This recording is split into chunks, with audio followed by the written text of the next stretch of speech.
Bien, bueno, ahí estamos grabando, así que sonrían todos, sobre todo los que tienen la cámara prendida. Y espero que los estudiantes que no están presentes hoy por lo menos puedan sacar un poco de provecho de la presentación. Como les dije hace un momento, antes de empezar a grabar, lo que vamos a tratar de ver es este concepto de modelo contable, y antes lo que quiero es tratar el tema de modelo de negocios.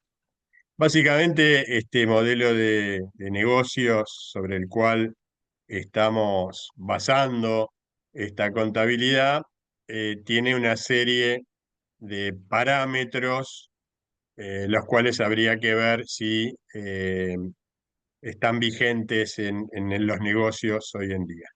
Einstein en algún momento decía que la ciencia consistía más en destruir errores que descubrir verdades. Por lo tanto, lo que vamos a tratar de ver es un poco cómo ha cambiado el contexto mundial y en función de eso ver qué efecto tiene esto en los sistemas de registración. Hace muchos años atrás, desde lo que sería el nacimiento de los principios económicos, eh, se ha desarrollado un modelo de negocios que es similar al que estamos viendo en pantalla. ¿Sí? Se está viendo, ¿no? Del lado izquierdo, tierra, capital y trabajo, que son lo que se denomina en la jerga económica factores de producción. Esos factores de producción combinados de alguna forma y gracias a un proceso de transformación obtenemos productos, ¿sí? Y todo esto lo hacemos mediante un proceso productivo, que es eso que ponemos ahí arriba, que puede llevar una cierta cantidad de tiempo. Si ese proceso productivo es relativamente corto, bueno, va a haber varios procesos productivos a lo largo de un año, y hay otras actividades donde quizás lleve más de un año. Dentro de lo que se denominan principios de contabilidad generalmente aceptados, la idea de ejercicio es un año calendario. Profesor, Sí, disculpe si me escucha, disculpe cómo le va. Yo estoy viendo solamente la primera página, no sé si está correcto o usted está demostrando otra no, cosa. no, justamente eso era lo que estaba preguntando, si se estaba viendo o no la transición. Ahora voy de nuevo a ver si A lo ver, vemos, y si, a ver ahí. Ahí ven la carátula, pero lo estoy apretando ahora. la ¿Cambió? carátula, exacto. ¿Y ahora? ¿Cambió? Ahí está, ahí Ah, ahí está. estamos. Sí, ahora Lo- están sus datos. ok, era la parte más importante, los datos y mi Ahora sí, foto, pero bueno, vamos a tratar de ir igual hacia modelo de adelante. negocios. Ahí está. Ahí tenemos. Ese es el modelo de negocio al cual me estaba refiriendo. ¿Sí? Gracias por Ahora sí, la aclaración, porque si no nos íbamos a quedar en el medio. perfecto. Este que están viendo ahora en pantalla, ese es el modelo de negocios de lo que sería la revolución industrial. O sea, el gran cambio que hubo en el mundo fue la revolución industrial.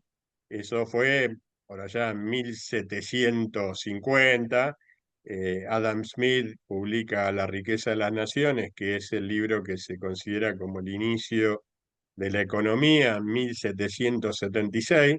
Solo para que tengan algún parámetro, 1776 fue la fundación del Virreinato del Río de la Plata. O sea que estamos hablando de hace más de 200 y pico de años. Bueno, hace más de 200 y pico de años se fijan estos parámetros, que es la base de un modelo de negocios. Y ese modelo de negocio incluye la transformación de esos factores de producción, que es tierra, capital y trabajo, mediante un proceso. Y con eso obtengo productos. Y todo eso lo hago en un determinado lapso de tiempo al cual llamamos proceso productivo. Ese proceso productivo en algunas actividades industriales puede llevar desde un segundo a varios días. ¿Sí? En general sucede esto. Y hay otros procesos productivos que pueden llevar varios años, por ejemplo, la confección de un buque o la destilación de un whisky, ¿sí? Eh, Uno de los principios de contabilidad generalmente aceptado, como les comentaba hace un ratito, es esta idea de ejercicio. El ejercicio es un año, ¿sí? Un año calendario. Esa es una norma básica aceptada mundialmente sobre los informes de contabilidad. La contabilidad va a estar referida a un ejercicio. Ahora, ¿cómo sé si este proceso productivo genera rentabilidad o no? Ahí es donde nace el sistema de registración. En verdad, la contabilidad ya existía previamente a 1776, pero acá es donde se denota la importancia del registro contable. De alguna forma tengo que registrar estos hechos económicos para poder determinar si estoy generando un resultado o no. ¿Y cómo lo hago? Bueno, lo hago mediante esa ecuación que figura ahí abajo, o inecuación, ¿sí? En donde los costos de los factores de producción más el costo del proceso productivo tiene que ser inferior a el precio de los productos generados, ¿sí? Si yo tengo esto, voy a estar generando una rentabilidad y voy a tener distintos sistemas de registración. Bien, ahí estoy cambiando la pantalla y espero que se haya visto el cambio de pantalla. ¿Qué sucede? En el mundo actual, ese modelo que vimos hace un ratito no alcanza a explicar todos los fenómenos económicos que suceden en el mundo. ¿Por qué? Bueno, básicamente porque hoy en día casi las 2/3 partes del Producto Bruto Mundial son servicios, ya no son solo productos. Y con los servicios tenemos una serie de problemas. Los servicios no son tan tangibles, hay un montón de intangibilidad en eso, y la contabilidad le cuesta mucho poder ser objetiva en el momento de evaluar esa producción de servicios. Entonces, en el mundo actual, en el mundo de los negocios actualmente, nos llevamos más por una asignación de valor a los factores de producción y hay una serie de generación concomitante a los productos y servicios que puede ser un efecto ambiental o un efecto social. Vamos a ver que la contabilidad tradicional a estos efectos no los reconoce, ¿sí? Entonces, hoy estamos asistiendo a una serie de cambios que están habiendo en la contabilidad para ver si podemos incorporar o no este tipo de efecto, ¿no? El efecto ambiental, el efecto social. Entonces, ustedes muy probablemente hayan visto en alguna otra materia o hayan leído de que hay reportes de triple impacto o de triple resultado. Ese triple resultado es el resultado económico y después se mide algún tipo de efecto ambiental y efecto social. Esos serían los tres resultados. Bueno, la contabilidad que vamos a ver nosotros en esta materia se refiere solamente al cálculo de el efecto económico. No voy a poder calcular el efecto ambiental y en el efecto social, porque eso irá por registraciones extracontables. Entonces, en principio, lo que estamos diciendo en este caso es que la contabilidad va más a hechos concretos, a hechos homogéneos. ¿Por qué? Porque básicamente hay dos tipos de registraciones. Una registración que es la registración interna de las organizaciones para tomar decisiones, en donde ahí sí podré ver si estoy generando un daño al medio ambiente, y habrá otra contabilidad que es la de información hacia terceros. La contabilidad que vamos a estudiar es aquella contabilidad que trata de tener una posición neutra, ya que el usuario de esa contabilidad van a ser terceros ajenos a la organización. Entonces, esto implica que van a haber un montón de medidas de valuación y de exposición, que son básicamente lo que denominamos normas contables, que van a asegurar que esa información que yo voy a estar dando hacia terceros sea homogénea. que sea útil para tomar decisiones. ¿Y quiénes son los usuarios de eso? Bueno, todos aquellos que tengan que ver algo con la organización. Por ejemplo, el banco, por ejemplo, los proveedores, por ejemplo, los clientes, por ejemplo, el Estado. ¿Sí? Todos esos, lo que hoy en administración llamaríamos stakeholders, es decir, todos aquellos jugadores dentro de una determinada comunidad, van a estar interesados en poder leer estados contables, lo que nosotros usualmente llamamos balance. ¿Sí?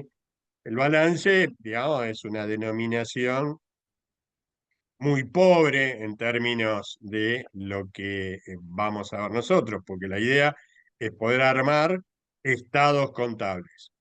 No es el objetivo de esta materia, porque estados contables es otra materia que van a tener después de esta, pero sí lo que vamos a tratar de generar en este caso, ¿sí? En contabilidad superior, es de qué forma yo tengo que evaluar los distintos rubros de un estado de situación patrimonial. Si yo puedo evaluar correctamente un, una determinada posición, una determinada situación patrimonial en comparación con otro momento y otra evaluación de una situación patrimonial, voy a poder determinar un resultado. Dicho de otra forma, si yo hago un balance a un determinado momento, al 1 de enero de un año, y hago otro balance al 31 de diciembre del mismo año, la comparación entre los patrimonios que tengo al cierre versus al inicio me va a estar, por diferencia, por partida doble, me va a estar dando cuánto fue el resultado del ejercicio. ¿Sí? Lo que vamos a ver acá es que la contabilidad no es perfecta, pero sí es exacta. A mí me tienen que balancear las registraciones. O sea, el invento de la partida doble, que es un gran invento, en mi criterio viene el fuego, la rueda y la contabilidad, y muchas veces cuando digo esto, algunos colegas se ríen, pero no hay muchos inventos en la historia de la humanidad que hayan perdurado tanto tiempo como la contabilidad. ¿Sí? Traten de ver o de pensar algún otro invento que tenga 500 años de antigüedad y se siga usando como en un principio. Alguno me va a decir, bueno, pero ha cambiado las metodologías. Sí, lo que ha cambiado es el sistema de registración, pero no los principios básicos contables. Los principios básicos contables no han variado. Yo sigo teniendo distintos tipos de cuentas que representan distintos hechos económicos y cada vez que armo un asiento, ese asiento, la suma del debe y la suma del haber tienen que dar el mismo número. Entonces, la contabilidad no es exacta, no es perfecta, pero sí es exacta. ¿Sí? Puedo contabilizar cualquier barbaridad. Bueno, lo que vamos a tratar en este curso es que podamos contabilizar los hechos económicos de acuerdo a unas ciertas normas que son las que definen el modelo contable. Y ahora vamos a ver cuáles son esos efectos. El primer punto a tener bien en claro es que hay una diferencia fundamental entre estos tres conceptos que están viendo en la pantalla, que son costo, precio y valor, que no son iguales. Nosotros en la jerga diaria o alguien que no estudie contabilidad los puede confundir, entonces por ahí cuando uno va a comprar pregunta, bueno, ¿cuál es el costo de esta camisa? Bueno, el que me está vendiendo la camisa nunca me va a decir el costo, ¿sí? El costo lo sabe él nada más. Yo lo que quiero saber es el precio, y lo que me va a dar el comerciante es el precio de la camisa, no el costo. Y también puedo preguntarle, bueno, ¿cuál es el valor de la camisa? Bueno, eso tampoco me lo puede dar el comerciante, porque el valor se lo estoy dando yo. Yo le asigno un valor en forma subjetiva, y si el valor que yo le asigno a esa camisa es superior al precio de venta, seguramente voy a estar haciendo la compra. ¿Sí? Entonces, costo, precio y valor son conceptos distintos que puedo llegar a mensurar. Todo lo que tenga que ver con el valor, la contabilidad se le complica mucho poder evaluarlo objetivamente, pero el precio y el costo son elementos que sí puede tomar. ¿De dónde lo toma? Lo toma de la documentación comercial que exista, que puede llegar a ser una factura, un remito, algún tipo de documento que avale este precio o este costo. ¿Sí? La contabilidad es histórica porque toma hechos históricos, hechos que ya sucedieron, y además es legalista. ¿Y qué significa que es legalista? Significa que necesita un documento para poder ser registrado.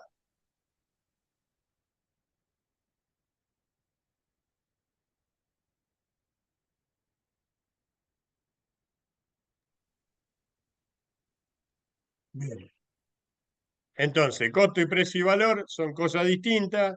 Básicamente, la contabilidad va a asumir registraciones de costos en base a distinta documentación y distintos hechos económicos que haya, y va a poder tomar el precio de las transacciones en función también de alguna documentación que Ya, exista y que es avale. así. Yo siempre estoy en las compras importantes. Lo único que hago es comprarme pijamas.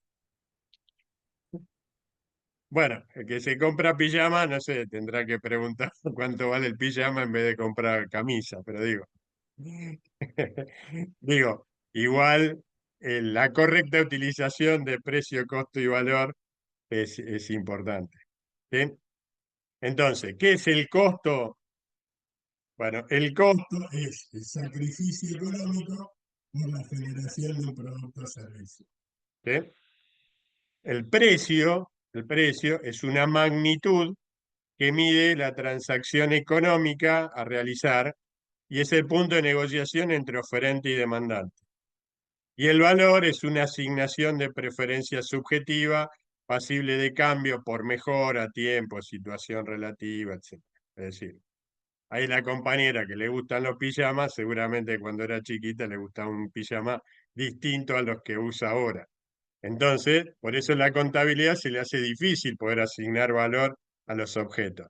Pero sí puede calcular el costo, puede calcular ese sacrificio económico y también puede calcular o tomar el precio de algún documento comercial. Bien, entonces, conceptos contables básicos. Bueno, en principio, ¿qué es la contabilidad? La contabilidad es un sistema de registración, es una técnica. Hay una discusión, hubo durante muchos años, desde las primeras reuniones de contadores, en donde se discutía si la contabilidad era una ciencia, un arte o una técnica. Y digamos que está más cerca de ser una técnica de registración. Y es un subsistema del sistema de información de la empresa. Hoy en día hay distintos sistemas de información en cualquier organización y la contabilidad es un sistema, pero sin lugar a duda es el sistema de registración por antonomasia. O sea, todas las organizaciones tienen un sistema contable porque la ley así lo obliga y aparte porque es necesario para poder tomar decisiones y generar resultados.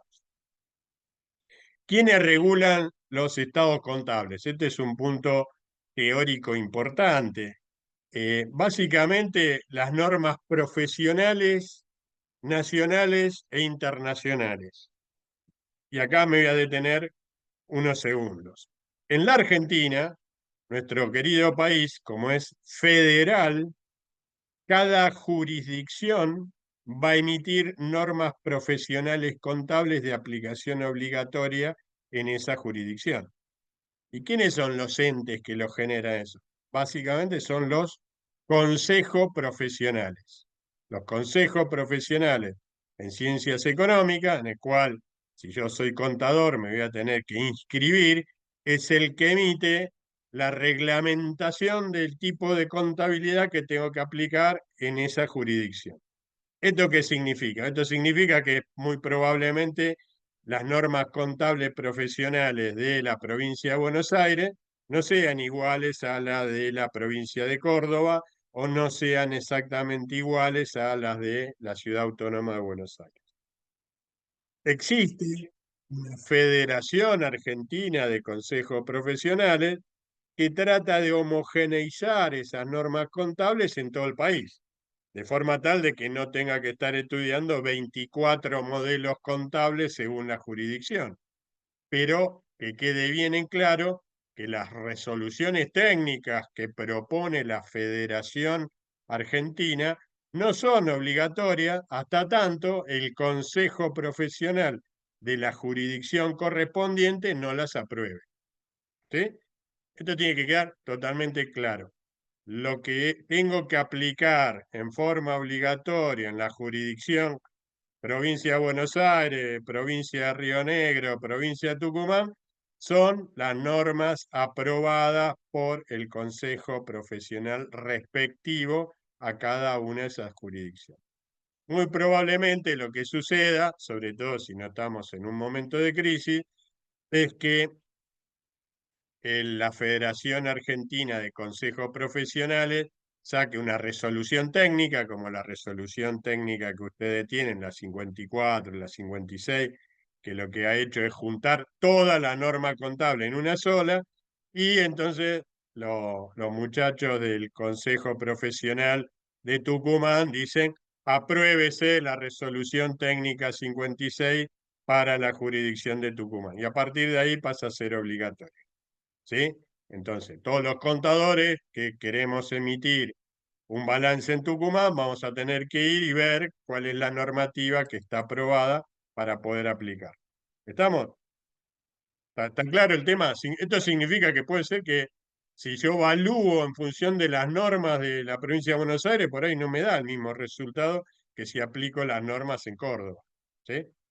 Se trata de que todos utilicemos lo mismo, pero puede ser que esto no suceda.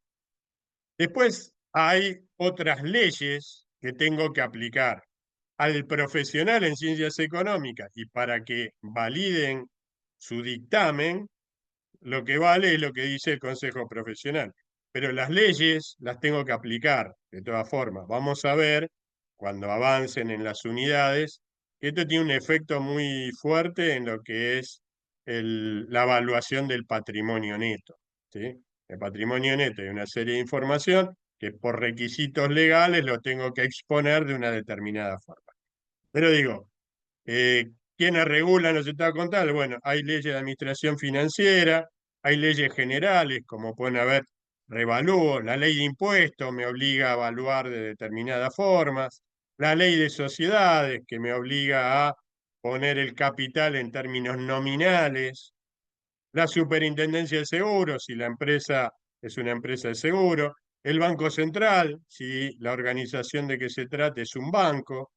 Por lo tanto, yo tengo una serie de organizaciones que pueden implicar la aplicación de normas contables. Entonces, supongamos que el Banco de China, yo quiero hacer un estado contable sobre el Banco de China, y bueno, hay normas del Banco Central que voy a tener que aplicar, de la Inspección General de Justicia, del Consejo Profesional de Ciencias Económicas de la Ciudad Autónoma de Buenos Aires, porque el Banco de China tiene sede en la Ciudad de Buenos Aires, voy a tener cosas de AFIP, ahora llamado ARCA, voy a tener cosas de la Administración General de Ingreso Público, de la Unidad de Información Financiera y la Superintendencia de Entidades Financieras y Cambiarias. Lo que vamos a ver en este curso son todas aquellas resoluciones que tengan que ver con el Consejo Profesional de Ciencias Económicas, ¿de dónde? Las genéricas, ¿sí? Hoy estamos bajo un proceso en donde todas las normas contables, a eso se llaman normas contables unificadas, las tenemos todas unificadas en la resolución técnica 56, que es la que deberían leer de punta a punta y que vamos a ver en cada una de las unidades temáticas. Algunos mitos sobre la contabilidad. Bueno, hay alguna crítica en la cual podemos decir que la contabilidad es muy rígida, y lo cierto es que las normas contables varían de un país a otro, incluso de una provincia a otra, que es lo que acabo de explicar.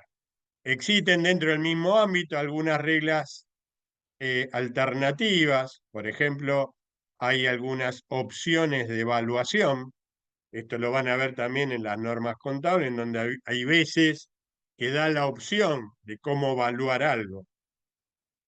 Y en Argentina, a diferencia de otros países, el plan de cuenta no es obligatorio en el ámbito privado.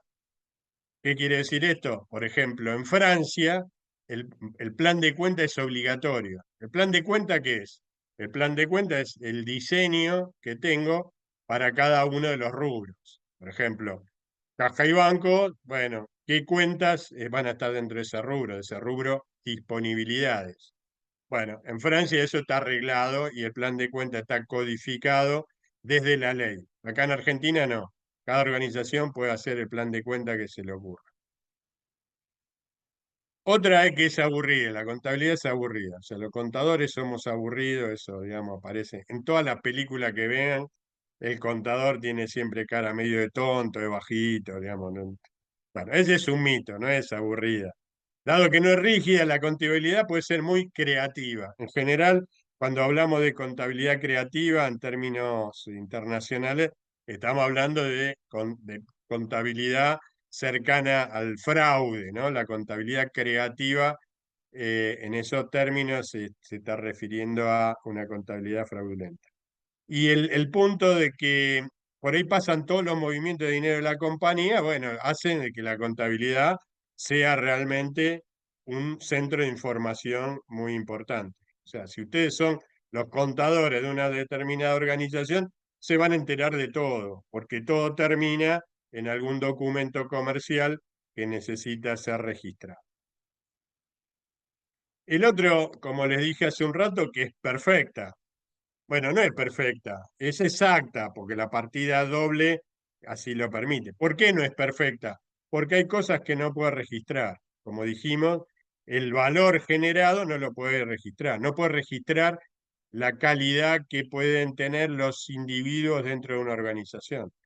Una organización no es igual si los individuos tienen, digamos, buena educación o no tienen buena educación. Si están agarrándose todos a las piñas, bueno, eso es algo, desde el punto de vista de la administración de recursos humanos, es algo muy nocivo. Bueno, la contabilidad no puede registrar eso. No puede registrar si tengo una buena clientela en cuanto al sistema de pago. No, no dice si la reputación de mi organización es buena o no en el mercado. Ese tipo de cosas la contabilidad no lo registra.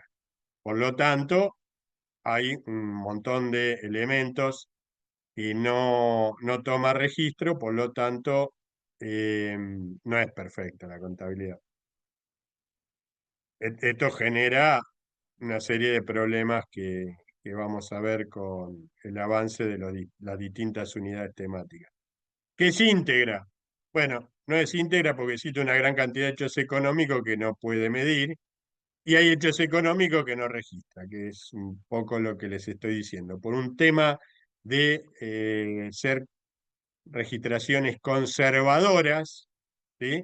Si yo genero un producto que tiene mayor valor en el mercado, no lo puedo registrar ese mayor valor hasta que no genere la realización de la venta correspondiente.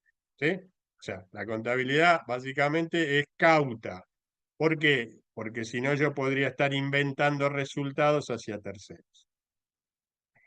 ¿Qué información nos da la contabilidad? Por ejemplo, volúmenes físicos de producción. En los estados contables no figuran cuántas son las unidades que yo generé. Sí, por ahí genera la información respecto de cuál fue el costo de construcción o de fabricación, pero no las cantidades físicas. No me dice la cantidad de personal del organismo. ¿Sí? A ver, en términos generales, yo les recomiendo que empiecen a leer estados contables. ¿Sí? Se meten en la web, bajan estado contable, empiecen a leerlo para ver qué información se da. No nos dice cuál es el nivel de satisfacción de los stakeholders. Es decir, cuál es la satisfacción que tienen los clientes, los proveedores. No lo dice. No nos dice cuál es el market share, es decir, el porcentaje del mercado que tiene una determinada organización. No nos dice cuál es la situación de los competidores. No nos dice cuál es el rendimiento de la capacidad instalada. No nos da datos estadísticos en general. Por lo tanto, hay un montón de información que no da la contabilidad y que sí da por ahí un reporte interno para la gerencia. ¿Sí? Acá es donde tenemos esta diferenciación entre reportes internos y la contabilidad. La contabilidad, repito, está hecha para ser mostrada hacia terceros. Esta que ven acá es la Biblia, digamos, es la ecuación básica contable. La ecuación básica contable dice que el activo es igual al pasivo más el patrimonio neto. ¿Sí? Esa es la ecuación básica contable, en donde vemos que hay una paridad, hay una igualdad, y esa igualdad es fruto justamente de la partida doble. Entonces, toda la técnica contable se basa en poder armar esto que estamos viendo en pantalla. ¿Sí? Ahora, ¿cuánto es la evaluación del activo? ¿Cuánto vale el pasivo? ¿Cuánto vale el patrimonio neto? Fíjense que si yo hago una buena evaluación del activo y hago una buena evaluación del pasivo, por efecto de la partida doble, ya estoy definiendo el patrimonio neto. ¿Sí? ¿Se entiende esto contablemente? Si no se ve contablemente, se ve matemáticamente. Aunque yo no sepa cómo evaluar el patrimonio neto, y sí sé evaluar el activo y sí sé evaluar el pasivo, por diferencia ya sé cuánto me debería dar el patrimonio neto. Y vuelvo, si yo puedo evaluar el patrimonio neto al inicio de un ejercicio y puedo evaluar el patrimonio neto al cierre del ejercicio, por diferencia voy a saber cuál fue el resultado del ejercicio. ¿Está? ¿Qué otra característica tiene esto? Bueno, la otra característica que tiene es eh, la diferenciación que le damos en Argentina a lo que es activo corriente versus activo no corriente. ¿Y qué significa esto? Bueno, hay un concepto que es el concepto de moneda de cuenta. La moneda de cuenta es la vara de medida que yo utilizo para poder generar estas valuaciones, que en el caso de Argentina es el peso. Ahora, lo grandioso de esto es que yo llevo a esa moneda de cuenta todos los rubros del activo, del pasivo y del patrimonio neto. Entonces, en moneda de cuenta tengo la cuenta caja, que claramente son pesos, pero también tengo la evaluación del producto terminado. ¿Sí?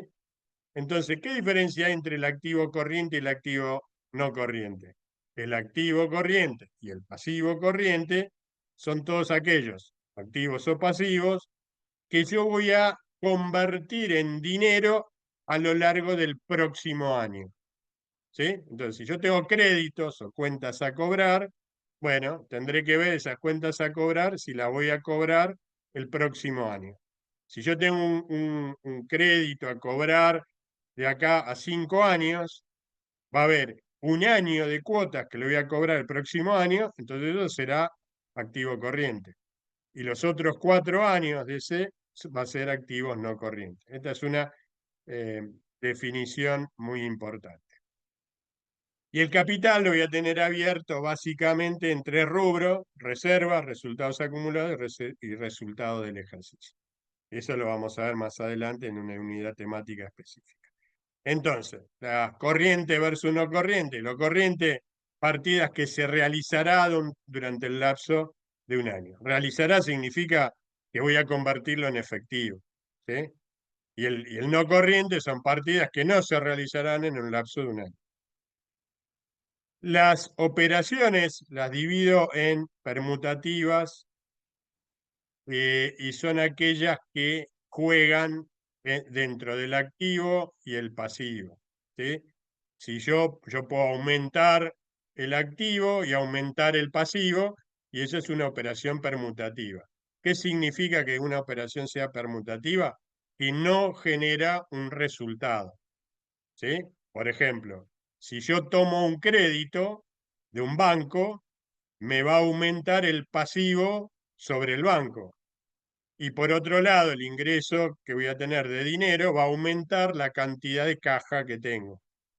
¿Sí? Entonces, esa es una operación permutativa, ahí no hubo ningún resultado. ¿Sí? Pero sí se alteró el activo y el pasivo. ¿Sí? lo mismo, tengo que pagar una deuda, pago la deuda.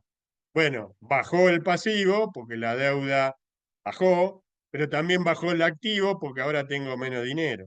Esa es una operación permutativa. Entonces, las operaciones permutativas son todas estas que figuran acá. Operaciones que no generan resultado, en donde tengo más activo y menos activo, por ejemplo, una compra de materia prima. ¿Sí?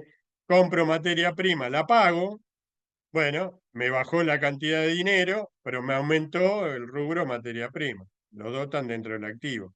Aumenta el pasivo y disminuye el pasivo. Bueno, si hago un cambio de deuda, ¿sí? Por ejemplo, consigo un préstamo bancario para pagarle la cuenta a los proveedores. Aumentó mi pasivo con el banco y disminuyó mi pasivo con el proveedor. Bueno, de esta forma voy a tener distintos tipos de operaciones que no generan resultados y son estas operaciones permutativas.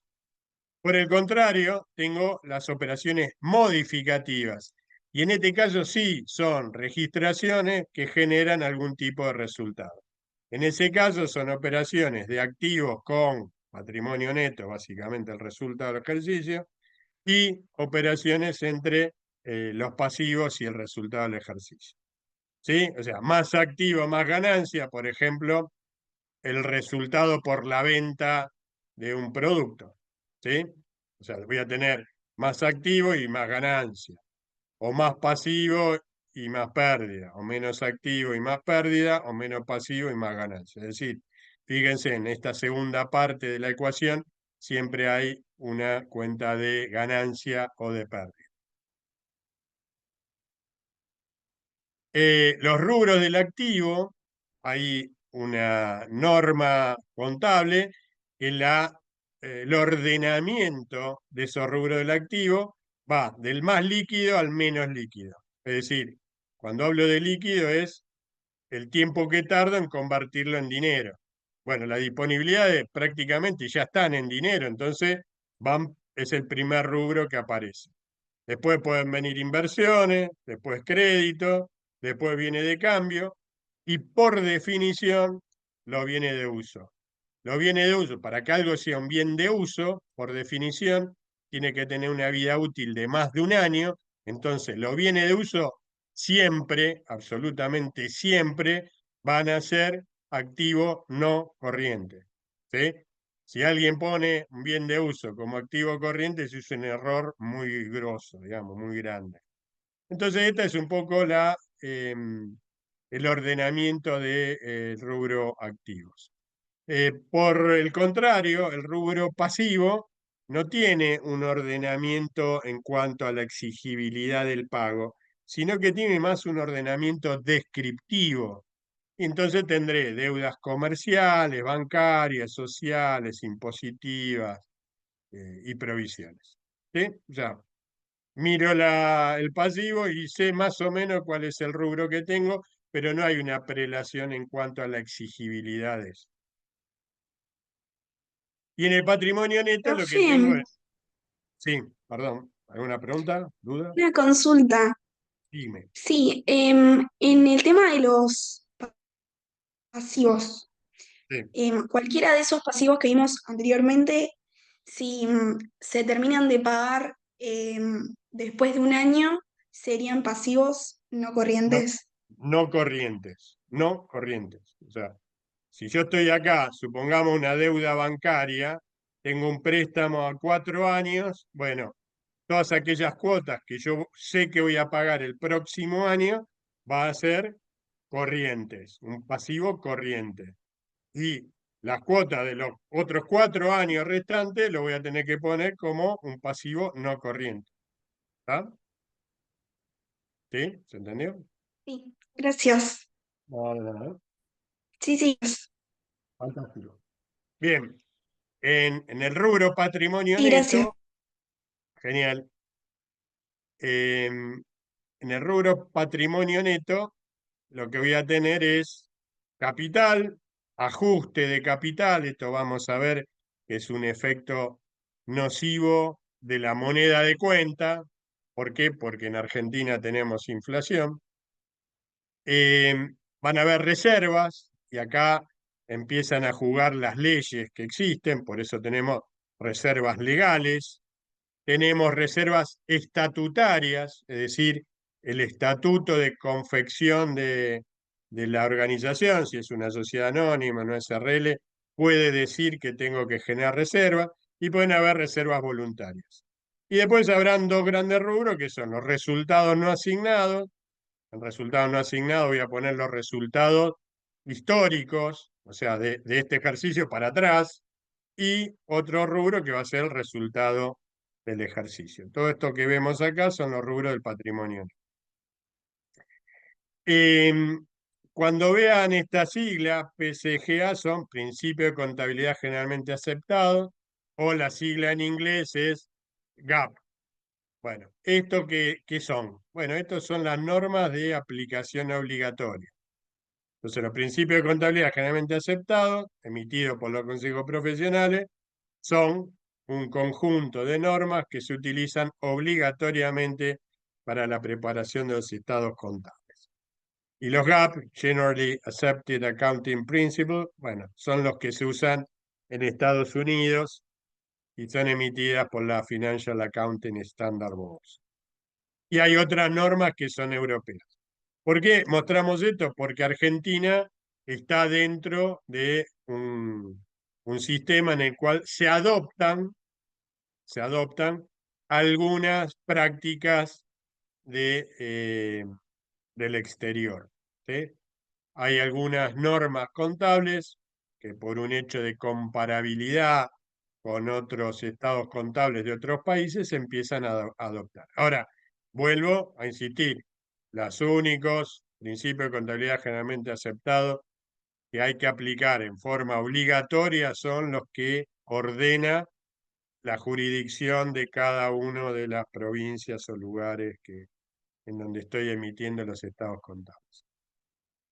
Bueno, todo esto que vimos lo que genera son distintos modelos contables. Uno sería el modelo de costo. El modelo de costo está enfocado a conseguir cuál es el costo unitario de producción y dentro de lo que es costo yo tengo como 3 segmentos que tengo que decidir qué aplico, ¿sí? Por un lado hay un método de registración, que ese método de registración puede ser que se llama histórico real, en donde yo voy a tomar las boletas de compras, por ejemplo, para poder evaluar la materia prima utilizada en una confección de un determinado producto, y después hay una serie de métodos que son predeterminados, ¿sí? Predeterminado significa que no tengo toda la información, entonces voy a tener que estimar algo. Después hay otro segmento, que es esta diferencia que hay entre costo y gasto, y básicamente ahí tengo dos posibilidades, lo que se denomina costeo por absorción y costeo variable. El costeo por absorción me dice que todos aquellos sacrificios económicos que yo hago dentro de la planta productiva van a ser costos, es decir, lo voy a activar en el producto terminado que esté generando.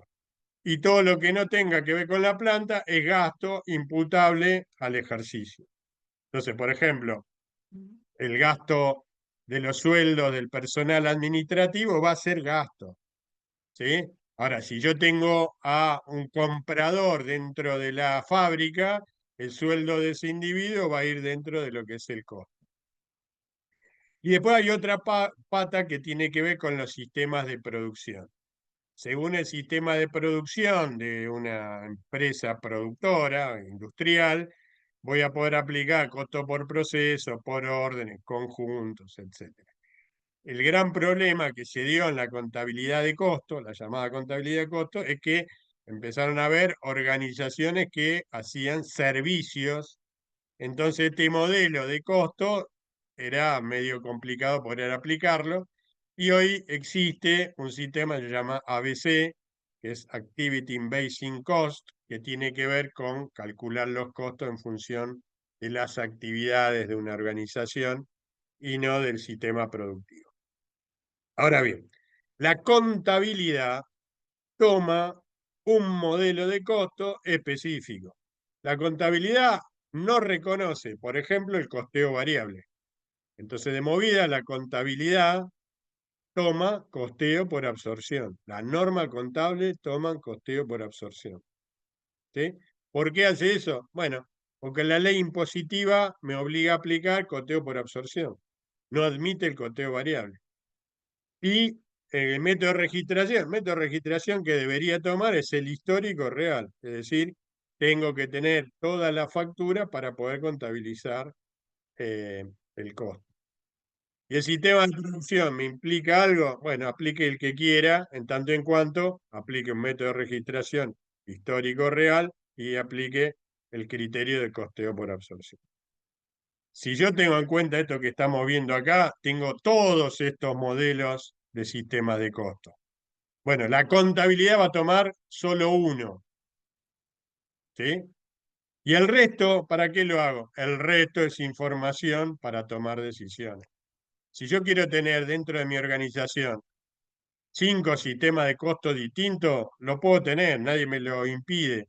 Pero cuando armo los estados contables, voy a tener que aplicar solamente aquellos modelos de costos que tengan método de registración histórico real y en el parámetro costo versus gasto, tomar solo costeo por absorción.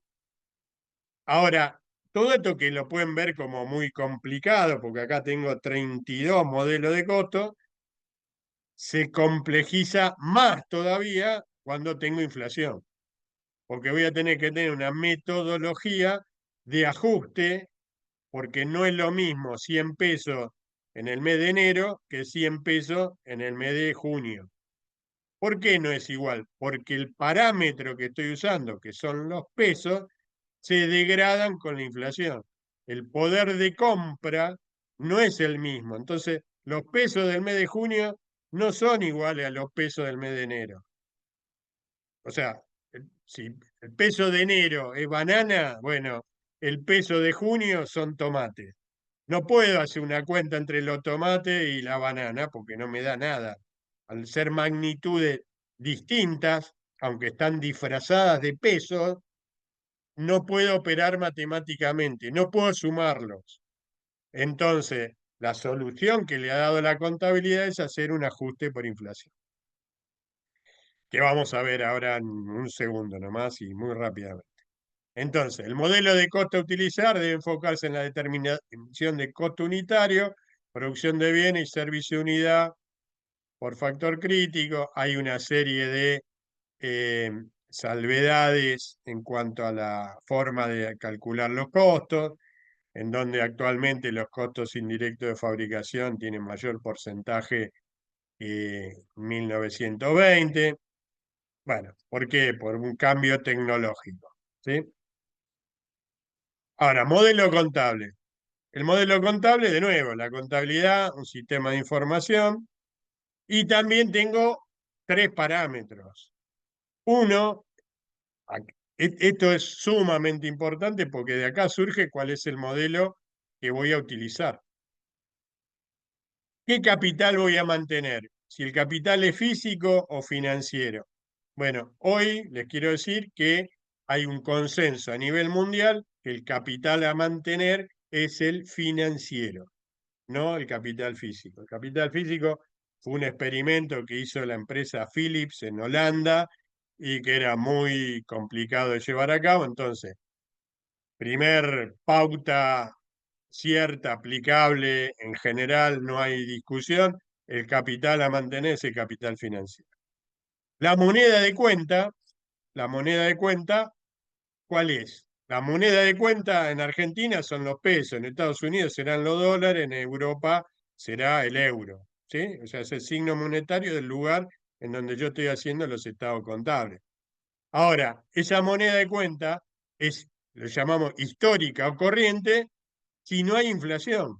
Si los pesos, el poder de compra de los pesos en junio es igual al poder de compra de los pesos en enero, no hago ajuste por inflación. ¿Por qué? Porque el poder de compra es lo mismo. Entonces, son banana con banana. ¿Sí? ¿Se entiende esto?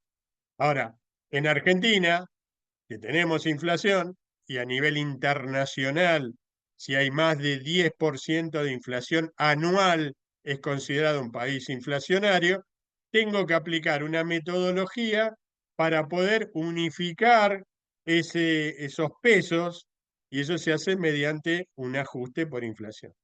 Entonces, las normas actuales dicen: usted registre en moneda histórica o corriente, pero cuando va a cerrar los estados contables, haga el ajuste por inflación, es decir, valores homogéneos, valores homogéneos. Entonces ahí ya tengo dos patas de este triángulo. Voy a tener que aplicar capital a mantener financiero, moneda de cuenta a valores homogéneos. Y la tercera pata, el tercer segmento es: ¿cuál es el sistema de evaluación?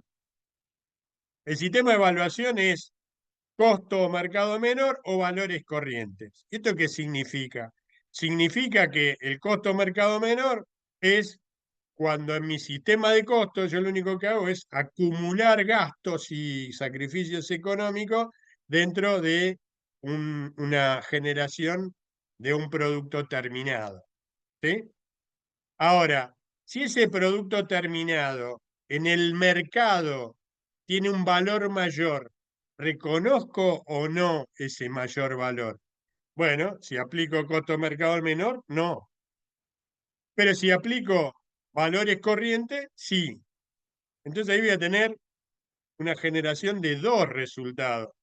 Un resultado va a ser el ajuste por inflación que voy a hacer, que tiene que ver por la degradación del poder de compra de la moneda, y va a haber otro resultado que van a ver, se denomina resultado por tenencia, si es que yo tengo que exponer a valores corrientes. Entonces, si yo uno todo esto, bueno, acá voy a tener 8 modelos contables distintos, ¿sí? Básicamente, las normas contables me obligan a utilizar valores homogéneos, capital a mantener el financiero, y el sistema de evaluación en algunos casos utiliza valores corrientes. ¿Sí? Bueno, ¿y dónde saco todo? Bueno, me lo dicen las normas contables. ¿Estamos? Estas normas contables pueden variar también en el tiempo, puede ser que le saque o le ponga. ¿Sí? Si no hay inflación, y bueno, la moneda de cuenta histórica corriente va a ser igual que la de valores homogéneos, porque no tengo que hacer ningún ajuste. ¿Sí? Entonces, hay distintos modelos de negocios, entonces va a haber distintos modelos contables y de aplicación. ¿Sí? Acá yo les expongo una serie de distintos reportes, pero al final de cuentas lo que nos interesa a nosotros son estos que figuran acá, el balance. Y el balance no tiene más que aplicación de normas contables profesionales. El resto de los reportes, si quiero hacer balance social, impacto ambiental o lo que sea, son reportes que exceden a la contabilidad. Entonces, la contabilidad actualizada en los principios más otro sistema de evaluación, bueno, constituyen toda la fuente de información empresarial. Pero para nuestro análisis solo nos va a interesar la contabilidad basada en normas legales profesionales. Bueno, estamos, esto digamos que expuse ahora en un rato, es la base de todo lo que vamos a ir viendo en cada una de las unidades temáticas. Vamos a ir viendo paso a paso el activo, después el pasivo, después el patrimonio neto y después el estado de resultados. ¿Sí? ¿Se entiende? Digamos, es inicial, no se asusten, vamos a ir unidad temática por unidad temática, viendo qué es lo que dice la resolución técnica unificada que incluye todo esto que vimos. ¿Sí? Pero yo lo que quiero que sepan es que la información que requiere una organización es mucho más grande que solamente la contabilidad. Y puedo generar otros reportes, pero ahora nos tenemos que poner el sombrero de contadores y usar las normas contables profesionales, que eso es lo que vamos a hacer. ¿Está? ¿Preguntas, dudas, consultas que tengan? Bueno, si no, dejamos esto acá. Les sugiero que a medida que vayan avanzando con las unidades temáticas, vayan preguntando, o sea, no se queden con la duda porque esto es que se va acumulando, digamos, el conocimiento y esto es progresivo. Entonces, traten de cerrar las unidades temáticas conceptualmente antes de avanzar a la siguiente y no se queden con dudas, hagan preguntas. Acá habían puesto en Profe, el... Sí, sí, ¿quién habla? em, yo hablé, pero igual hay una pregunta en el chat. Si querés responderle al chico que hace un montón que preguntó, creo. Bueno, acá en el Alfonso, chat habían puesto cómo está conformado jerárquicamente la norma contable en líneas generales. Después de que se hizo la unificación de la norma contable, lo que hay que aplicar es la resolución técnica número 56, que creo que se las hemos dado, se las hemos suministrado, y eso es lo que hay que aplicar, punto. O sea, no hay mucho más. Hace un año y pico atrás era más complejo porque habían un montón de normas, entonces había que tomar un pedazo de cada una. Bueno, hoy está todo metido dentro de esa norma contable 56. O sea, nada, tenés que aplicar la 56. No tenés otras normas de aplicación. No hay. ¿Por qué? Porque se metió todo ahí. Cómo hacer un ajuste por inflación está dentro de la 56. ¿Sí? ¿Cómo hago para evaluar los activos? Está en la 56. ¿Cómo hago para evaluar los pasivos? Está en la 56. No sé si cargaron, supongo que sí. Hay un archivito que es un Excel en donde está bueno porque ahí uno busca los temas y dice en qué artículos tengo que ir a buscar de la resolución técnica 56. Si no lo tienen, pídanlo porque yo lo pasé a los colegas colaboradores Sí, en sí, está, la... profe. Bueno, ahí, si ustedes tienen alguna duda específica, van y lo buscan. Las resoluciones técnicas, como todas las normas, a veces son medio ambiguas, ¿no? Y hay veces que dicen, bueno, ¿y esto qué significa? Bueno, hay un glosario también al final de la norma, vean y lean ese glosario para poder saber a qué se está refiriendo en cada momento. Y ahí donde tengan preguntas específicas, nada, las canalizan y vemos de poder evacuarlas. Bien, ¿alguna otra pregunta, duda, consulta? No, pero yo tengo una de la guía, las Perdón, actividades. se cortó. ¿Qué dijiste? Yo tengo una duda de la guía de ejercicios. Bueno, contame, por ahí la podemos solucionar ahora. Mm, del modelo a valores corrientes con Sí, ajuste.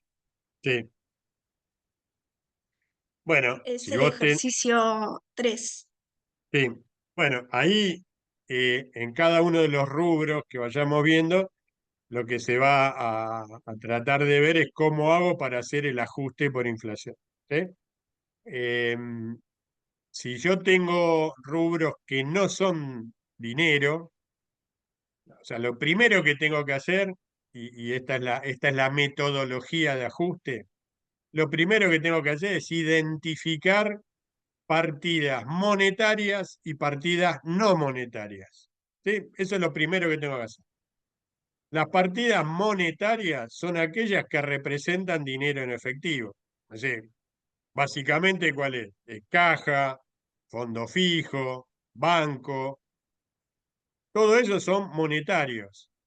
Esas partidas que son monetarias no se ajustan por inflación, porque están, digamos, clavadas en el tiempo. O sea, si yo tengo un billete en la mano, yo sé que va a perder poder de compra, Pero el billete de 10 pesos es 10 pesos hace 6 meses o es 10 pesos ahora, ¿sí?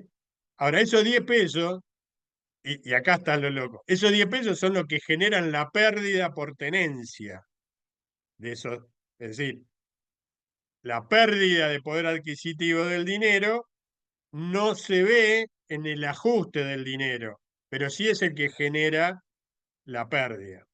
¿Y en dónde la fijo entonces la pérdida? Bueno, en aquellos rubros que son no monetarios, ¿sí? Supongamos que en esta empresa hay nada más que dos activos, 100 pesos, 100 pesos en la caja y una materia prima que vale 50 pesos. Hubo 100% de inflación en el año, ¿sí? No se hizo ninguna operación. Al principio de año tenía un activo de 150 pesos, ¿sí? 100 de caja y 50 de materia prima. Al final del año, si yo aplico el modelo histórico sin ajuste por inflación, voy a tener lo mismo. 100 de caja, porque tengo un billete de 100, y 50 de materia prima, porque es lo que dice la factura del día que la compré. Entonces, como el activo al inicio y el activo al cierre es igual, no tuve resultado. Ahora, ¿eso es verdad cuando tuve 100% de inflación? No es cierto, porque el poder de compra de los 100 pesos al cierre no es el mismo que al inicio, ¿sí?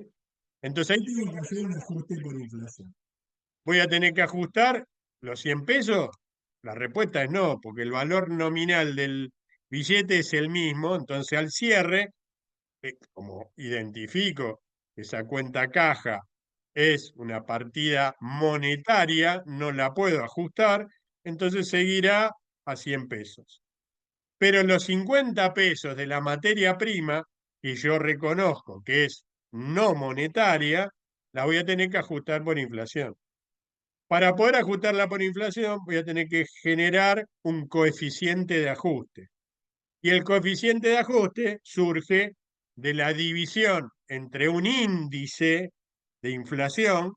¿Qué índice de inflación? El índice de inflación del mes de diciembre dividido el índice de inflación del mes de enero, ¿sí? De esa división me va a generar un coeficiente. Como la inflación fue del 100%, el coeficiente me va a dar 2. Entonces, los 50 pesos de la materia prima que tenía al inicio, multiplicada por 2, me va a dar la evaluación de la materia prima al cierre. Entonces ahí voy a tener 100 pesos de caja, porque tengo un billete de 100, más 100 pesos de materia prima. Ahora usted me va a decir, ¿y los 50 pesos del ajuste de diferencia? Bueno, esos 50 pesos de ajuste van a ir a una cuenta que se llama RECPAM, que es el resultado del ajuste por inflación, ¿sí? A ver, yo estoy tratando de evaluar solamente el activo en este caso. Tendré que ver después cómo está evaluado el pasivo, a ver si tengo que hacer un ajuste o no, ¿sí?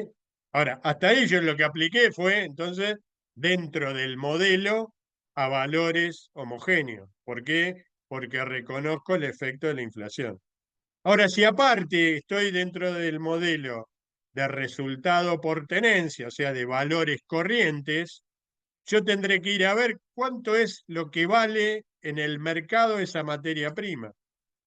Si esa materia prima en el mercado vale 120 pesos, y yo estoy en el modelo de reconocer valores corrientes, a la materia prima le hice un ajuste de 50 a 100 pesos al multiplicarlo por 2 y eso me genera un resultado de ajuste por inflación.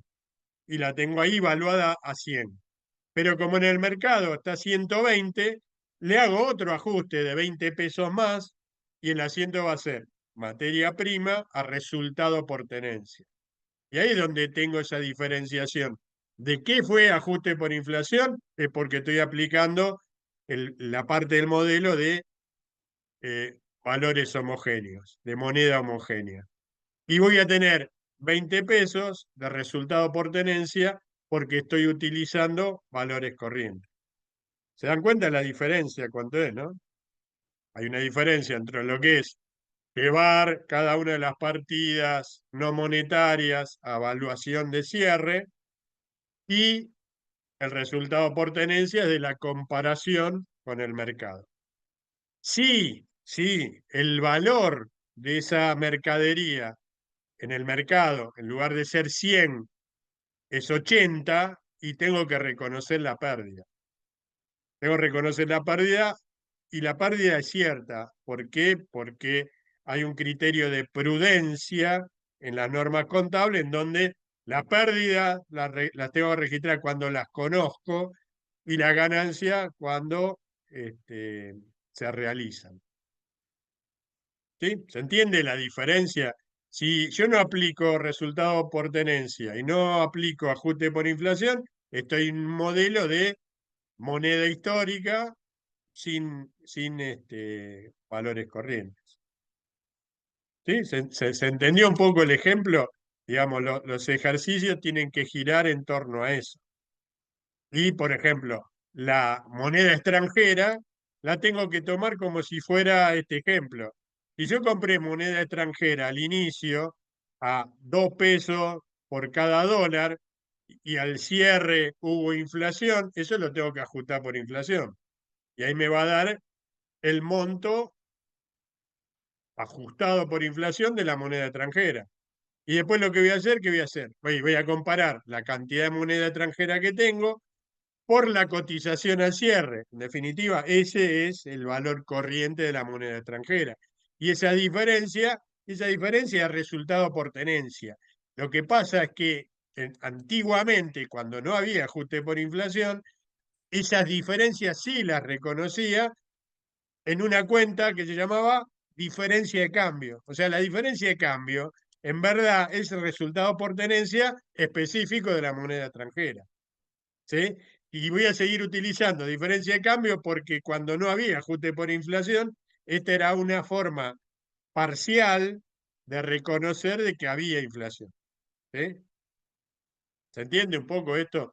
O sea, la contabilidad en Argentina guarda muchos vicios de toda esta evolución hasta que llegamos al ajuste por inflación. ¿Sí? ¿Quedó un poco más claro el tema este? Bueno, ahí lo que vamos a Sí, ver es en las mm, distintas unidades temáticas, cómo hago para evaluar esto, sin inflación. Y después, cómo hago para ajustarlo por inflación. Sin lugar a duda, digamos, si ustedes salen después de todo esto, terminan recibiéndose, van a saber mucho más que cualquier contador en cualquier lugar de América, porque en el resto de América no hay inflación, por ejemplo. ¿Sí? En España el año pasado hubo 3,2% de inflación anual.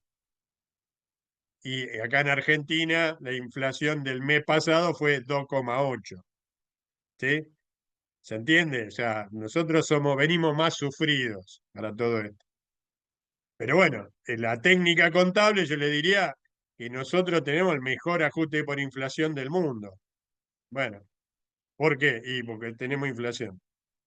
¿Sí? Hay nada más que 5 países en el mundo que siguen teniendo una inflación superior al 10%. ¿Sí? Está Venezuela, nosotros y 2 o 3 países en África.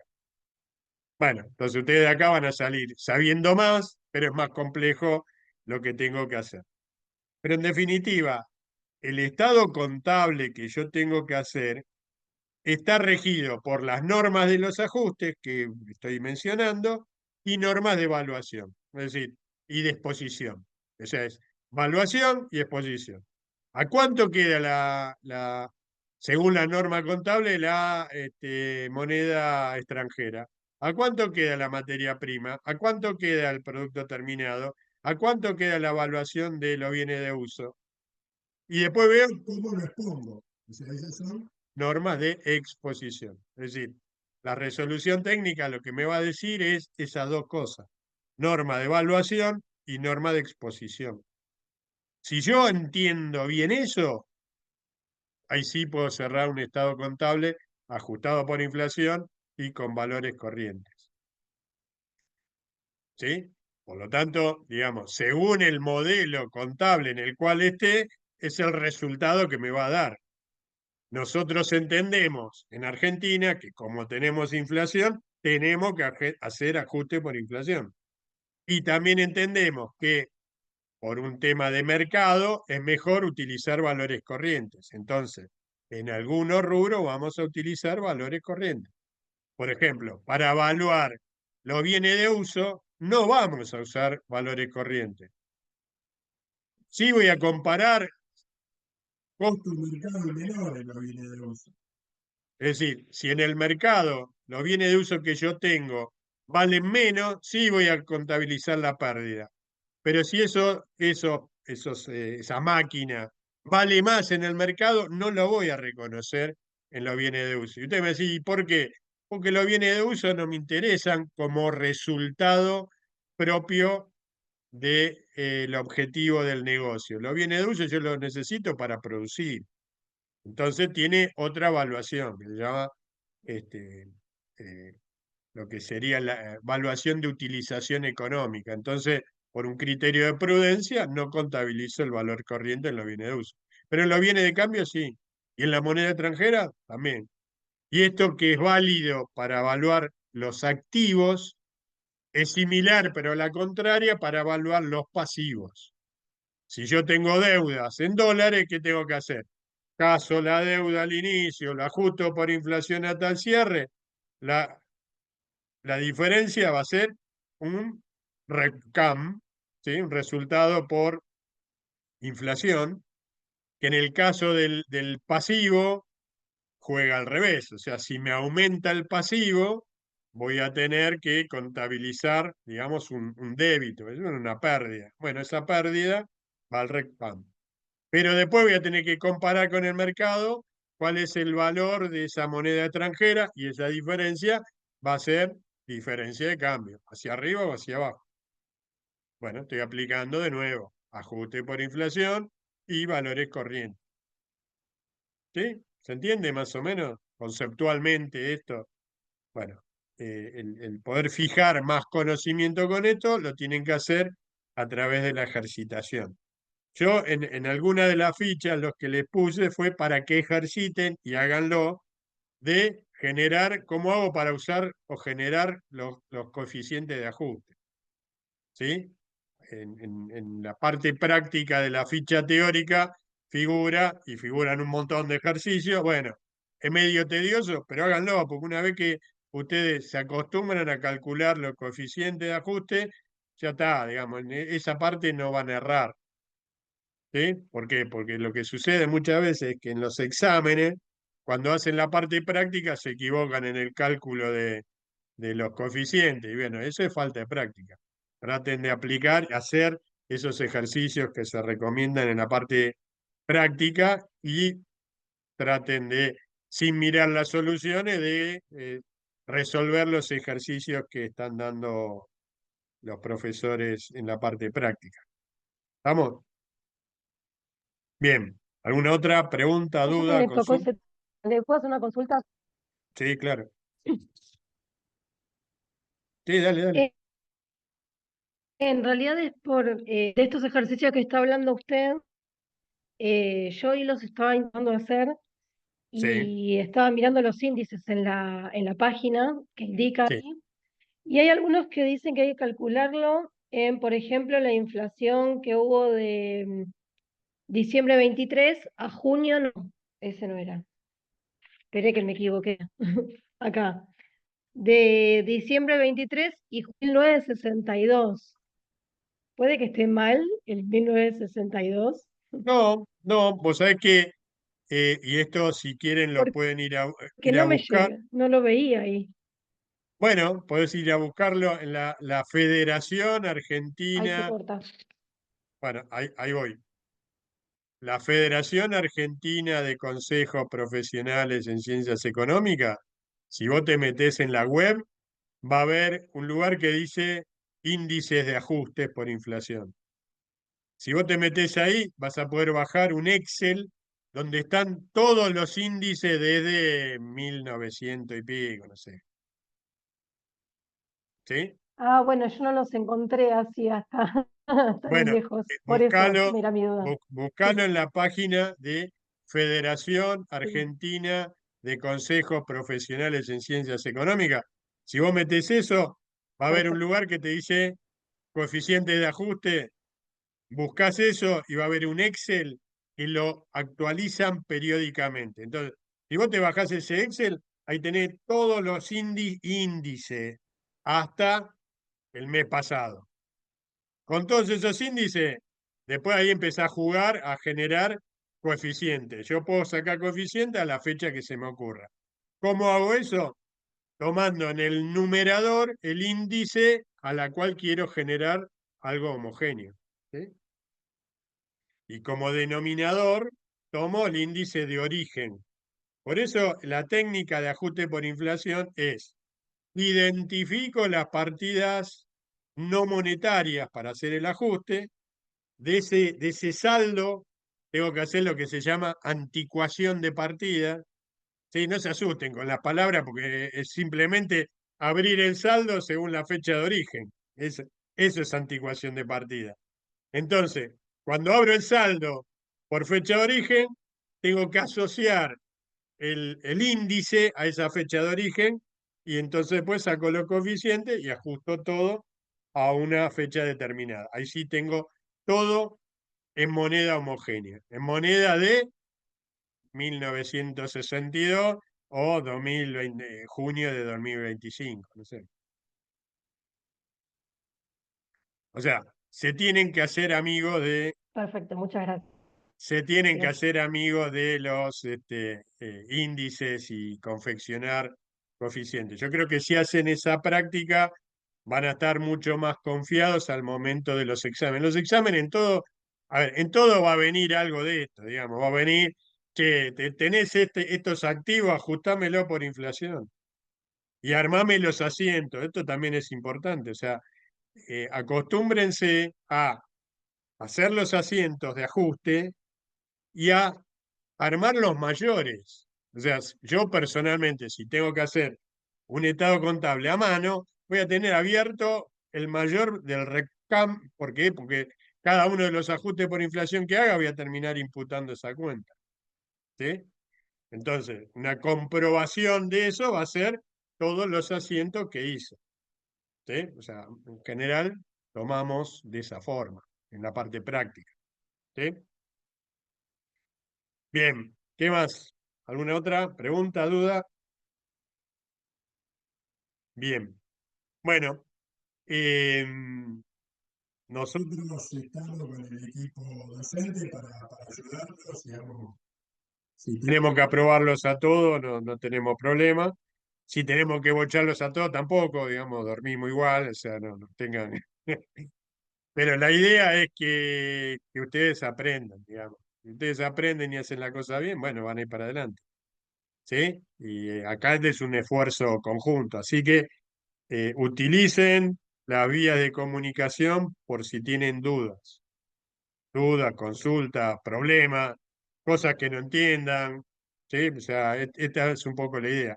Y esta idea de tener por ahí una clase sincrónica por mes, traigan todas las dudas, ¿sí? Traigan todas las dudas para poder evacuarlas así en forma directa, al menos una vez por mes.